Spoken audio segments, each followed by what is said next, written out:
आपण काय करता? मी हाऊसवाईफ आहे. आणि आपण? माझा रिअल इस्टेटचा बिझनेस आहे आणि प्लस तत्पडीचं कलेक्शन करतो. किती वर्ष झाली लग्नाला? 17 वर्ष झाली. 17 वर्ष लग्नाला झाली तुमच्या? 17 वर्षापूर्वीचे दिवस आठवतात अजून? हो, आठवतात. काय काय आठवतं सांगा तुम्हाला? 17 वर्षापूर्वीचं काय आठवतं? म्हणजे याने कसं प्रपोज केलं ते आठवतात. ह्यानी तुम्हाला प्रपोज केलं? कितवीत असताना केलं? नाही, तेव्हा माझं ग्रॅज्युएशन कंप्लीट झालेलं तुमचं? हां. आणि माझं ऑफिस होतं ना, म्हणजे सिव्हिल वर्क प्लस माझं इस्टेट एजन्सीचं ऑफिस असायचं. बरं. ऑफिसच्या समोरून मी नेहमी येणं जाणं असायचं. यांच्यात फोटो स्टुडिओमध्ये कामाला होते. कोण? तुम्ही त्यांच्या फोटो स्टुडिओत कामाला होते? त्यांनी फोटो काढता काढता एक काम केलं आणि तुम्ही फोटो स्टुडिओ मध्ये काम करता करता मग तुम्ही कशाला गेलेले फोटो स्टुडिओ? नाही, आम्ही फोटो स्टुडिओत नाही, आम्ही आमच्या ऑफिसच्या बाहेर वगैरे राहून बघायचो यांना. फोटो स्टुडिओचे केवढे फायदे आहेत ना, हे आम्हाला आता कळायला लागले. बर, मग तुम्ही लहानपणी शाळेत कसे शांत होता? हो, शांत एकदम. तुम्ही हो? थोडं होती, मस्ती होती तुमची. हां. मग घरी कधी मार पडलाय? शाळेत कधी आरडाओरड? घरात तर मार पडलेला नव्हता, बाहेर पण नाही. असं बाहेर पडले नाही. लहानपणी भूत वगैरे बघितलं का तुम्ही? हो, भूत बघितलंय? कुठे? लोकांना दाखवलं सुद्धा. तुम्ही? कसं काय? म्हणजे काय भूताचे किस्से? म्हणजे आम्ही जिथे राहायचो ना, तर तिथे आम्ही सगळे मंडळी जमा व्हायची. तर ते सांगायचे की आम्ही कधी भूताला बघितलं तर आम्ही घाबरणार नाही, की आम्ही घाबरतच नाही. अच्छा. त्याला भूत प्रत्यक्ष असते असं तुम्ही सांगा? असं सांगितलं. तर तुम्हाला बघायचं आहे तर आज रात्री तुम्हाला दिसेल ते. हां. तर मग मी रात्री 12 वाजता अख्खं गोंडपाट घातलं आणि गेलो. त्यानंतर सगळे धाम टाकून पळून गेले सगळे, आणि दुसऱ्या दिवशी तिथे कोणी नव्हतं. पण मला सांगा, वसईतली भूतं गोंडपाट घालून फिरतात? घाबरले? तुम्हालाही माहिती होतं यांचं लहानपणीचे हे प्रताप? नाही, कधी माहिती नव्हतं. बरं, पण मला सांगा, आता वसई खूप बदललं असेल ना? मग त्यावेळेचं वसई आणि आताचं वसई याच्यात खूप फरक असेल. तेव्हा असं जंगल शेत होतं ना, की नव्हतं? होतं सगळं. 17 वर्षापूर्वी. मग तिकडे सरपटणारे प्राणी वगैरे होते ना? होते. आता आहेत?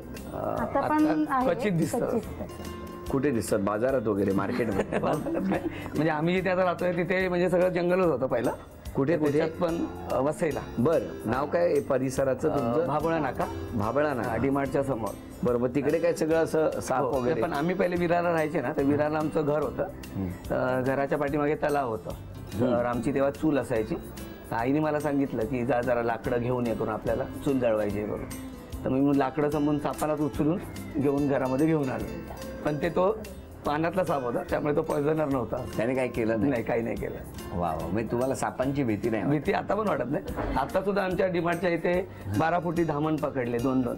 बापरे. हा, मोठमोठे. कोणी? तुम्ही? मी नाही पकडले, म्हणजे त्यांना आणून पकडायला लावले. मी त्याला मारू नका असं सांगितलं. पण तुम्हाला सापाची भीती वाटत नाही? किंवा कोणी केलं तर तुम्हाला काय वाटत? नाही, कधीच नाही. कधीच नाही. काय हो? हो, ते डेअरिंग बाज आहे. मी थोडी घाबरते, पण ते डेअरिंग बाज आहे. मग तुम्ही रागवल्यावर काय करता? ठाण्यातच भेटणं व्हायचं? भेटणं काय व्हायचं, ज्या दिवशी आम्ही हे सगळं घेतलं विषय, ह्या स्टेजला आला की now we have to marry, आणि घरातनं आपल्याला विरोध होईल. माझ्या सासरेवरनं ज्या दिवशी कळलं त्या दिवशी लगेच त्यांनी संध्याकाळी सगळा बाळबिस्तारा गुंडाळला. मुलीनं घेतलं, 2 मुली, यांची एक लहान बहीण आहे, आणि मध्य प्रदेश भोपाळला निघून गेले रातोरात. अरे, विदाउट रिझर्वेशन. पुढचे 9 महिने मी पूर्ण मध्य प्रदेश पिंजून काढला. किती पोलीस स्टेशन, कुठे एअरपोर्ट, पब्लिक ट्रान्सपोर्ट कुठे आहे. मग तिला शोधण्यासाठी माझ्याकडे काहीही नव्हतं. एक छोटी निळी डायरी होती तिची, तिच्यात तिच्या सगळ्या नातेवाईकांचे नंबर्स आणि नावं होती. तिने तिच्या 10वीच्या काळामध्ये वगैरे लिहिलेली असेल, आणि ते ग्रीटिंग्सच्या बरोबर ती डायरी माझ्याकडे आली होती. तिला खूप ग्रीटिंग्स, एका वाढदिवसाला 150-200 ग्रीटिंग्स द्यायची, आणि मला ती डायरी मिळाली. ती डायरी घेऊन त्याच्यातलं. मला सांगा, तुम्ही जेव्हा तिकडे गेला, हे इकडे तुम्हाला शोधण्याचा प्रयत्न करताय, मग तुमच्याकडनं काही त्यांना कॉन्टॅक्ट करण्याचा प्रयत्न? काही नाही, नथिंग, झिरो. म्हणजे मला एक रूममध्ये, लिटरली एक रूममध्ये बंद करून ठेवलेला होता. अरे, खरंच ही चित्रपटातली सिच्युएशन आहे. मी बरेच प्रयत्न केले, आणि ह्यांच्या गावामध्ये तिथपर्यंत मी पोहोचलात? हो पोचलो मी. संपूर्ण मध्य प्रदेश, नरसिंहगड आणि तुमच्या लक्षात आलं की ह्यांना हे शिफ्ट झालेत त्या दिवसापासून प्रयत्न सुरू हिच्या वडिलांच्याकडचे नातेवाईक, हिच्या आईकडचे नातेवाईक, आत्याकडचे नातेवाईक, हे जी कोण मंडळी आहेत ह्या पर्टिक्युलरली बोहरा कम्युनिटीच्या ज्या ज्या ठिकाणी यांचं एक धर्मगुरूंचं स्थान आहे बुऱ्हाणपूर, तिकडे पण हे लोक बऱ्याच वेळा जातात. आजही त्यांची खूप श्रद्धा आहे. मी त्या बुऱ्हाणपूरमध्ये जाऊन राहिलो, तिथेही 4 दिवस काढले. बऱ्याच वेळा वेषांतर करून त्या गावात फिरलेलो आहे. कुरिअरवाला बनलोय, कधी घोंगडी आणि काठी घेऊन शेतकरी बनलोय त्या वाहना एवढ्या जाड घालून. अरे बापरे, मग कसं काढलं शोधून? आता माझा एक माझ्या ऑफिसमध्येच मुलगा एक इंजिनियर म्हणून काम करतो, त्याचं नाव भट्टू. आज त्याला बोलवलं, आला नाही, तो येऊ नाही शकला. मला भोपाळला जाऊन जाऊन सारखं हे कळलं होतं ट्रेनच्या प्रवासामध्ये की ह्याचं जे धुळे किंवा जळगाव गाव येतं ते बरोबर हाफ डिस्टन्सवरती आहे ठाण्यापासून. सो एकदा हा जेव्हा चाललेला ऑक्टोबरची परीक्षा द्यायला त्याच पिरियडमध्ये, तेव्हा मी त्याला एक थोडे पैसे एक्स्ट्रा दिले, सगळे नकाशे काढून दिले आणि ह्याला मी मोहिमेवर शिवाजी महाराजांच्या सरदारासारखा पाठवून दिला.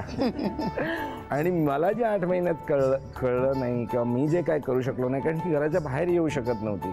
त्यांची जी आईच्या माहेरकडची जी घर किंवा बिल्डिंग आहे ती बऱ्यापैकी मोठी प्रॉपर्टी आहे. तर मी बराच प्रयत्न केला, नाही मिळत. मग जेव्हा हा माझा इंजिनियर बट्टू गेला होता, ह्यांनी त्यांचं जे दुकान होतं जनरल स्टोअर, त्यांच्या मामाकडचं दुकान, त्या दुकानात गेला आणि तिथे त्यांनी हिला ओळखलं. हिनी त्याला पहिलं, दोघांना काय बोलावं ते सुचेना. तो जेव्हा समोर आला, तुम्ही दुकानात होता का तेव्हा? तुम्ही एकमेकांना बघितलं आणि तुम्हाला कळलं की हा म्हणजे मी त्याला ओळखत होती, कारण यांचं ऑफिसमध्ये तो कामाला होता ना, तर मी त्यांना ओळखत होते आणि तो मला बहीण मानायचा.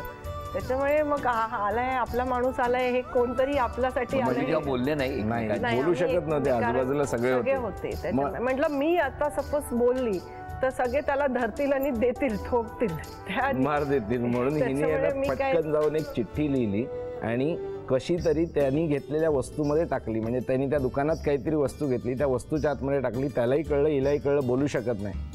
ह्या मुलांनी मला 2 वाजता फोन केला तिथून आणि मला सांगितलं, रडायला लागला. काय झालं? मला वाटलं हा पकडला गेला, ह्याला मार मिळालेला दिसतोय. आणि मला हा रडत रडत सांगतो की मला मलेका दिसली, मला मलेका भेटली, मला त्यांनी चिठ्ठी दिली आहे. मला ढोबळ अंदाजाने थोडासा अंदाज आला की चिठ्ठी दिली आहे. अरे मग वाच. हा रडतोय, अरे वाच, रडतोय. मी म्हटलं हा वाचत का नाही? ही मुलगी होली क्रॉसची, कर्सिव्ह रायटिंग. आम्ही दगडी शाळा फिरायनी.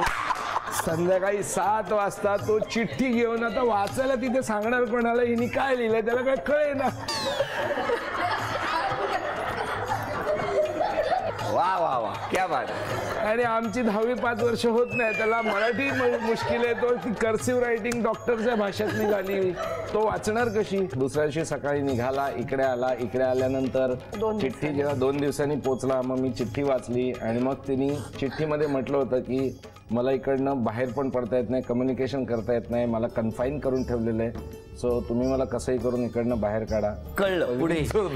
आता माझे हार्टबीट वाढायला काही नाही. 9 महिन्यानंतर थोडीशी हिंमत केली. घरच्यांना माझ्या तर काहीच कल्पना नव्हती, आईवडिलांना, बंधूंना, कोणालाही काहीच कल्पना नव्हती. पैशाची जमाजमा केली, 5-15 मित्र गोळा केले. गाड्या, घोड्या, हत्यार, सामान जे काही जमेल तशा लवाजम्यासह इथून 4 डिग्री टेम्परेचरच्या डिसेंबरमध्ये मी मध्य प्रदेशला गाडी घेऊन गेलो. 2 गाड्या घेऊन गेलो. त्याच्यातली 6 माणसांची गँग पुढे पाठवली होती फॉर रेकी अँड प्लॅनिंग. त्यांनी आधी मुआयना किया.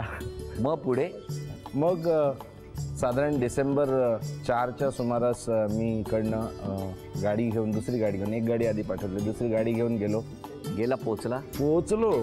आणि दुसऱ्या दिवशी ह्यांचं शाजापूर म्हणून दर्गा आहे, तिथे हे लोक जाणार होते त्यांच्या धार्मिक विधीसाठी काहीतरी. म्हणजे मला ते अंगात आलंय म्हणून मी असं वागते असं सगळ्यांना वाटायला आहे, म्हणून दर गुरुवारी ते मला दर्ग्यात नेत होते यांच्या घरचे, सगळं झाडपूड करायला आणि हे काढा अंगावरनं बाधा उतरवा असं काहीतरी होतं.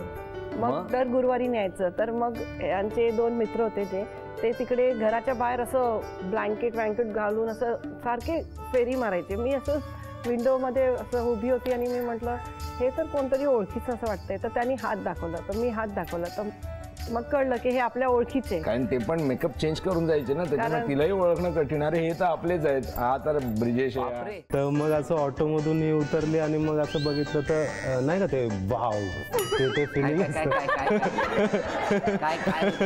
असं ते फिलिंग असं फिलिंग आलं आतून वाव.